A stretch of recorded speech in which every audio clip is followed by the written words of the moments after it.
Magandang araw! Birthday nga ng aking inaanak ngayon at tinanong ko siya kung anong gusto niyang lutuin ko para sa kanya.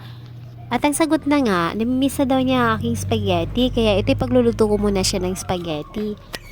So ito na, samahan niyo po ako magluto ng aking spaghetti. Napaka-healthy ng spaghetti na to.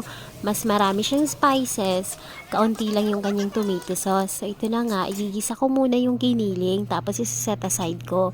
Pagkatapos ay ginisa ko naman yung maraming kamatis at saka bell pepper. Naglagay na rin nga pala ako dyan ng sibuyas at bawang. Pagkatapos no, nung maluto na, inaglagay naman ako ng tomato paste. Nga pala, bago ako naglagay ng tomato paste dyan, naglagay muna ako ng butter para mas malinamnam. At ang panimpla niyan, salt and pepper. Kailangan sangkutsyang-sangkutsa para mas masarap talaga at wala ng langsa. At syempre dahil spaghetti ito ng pambata, talagang dapat may hotdog.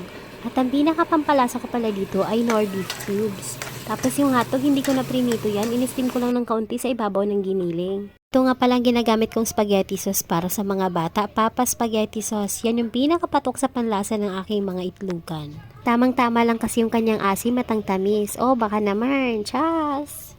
O diba, napakasarap na niya. Kitang-kita nyo naman sa kulay pa lang. Hindi na kailangan maglagay ng ketchup. Talagang sakto lang yung kanyang lasa ng tamis at ang asim. Siya, tara na, kain na!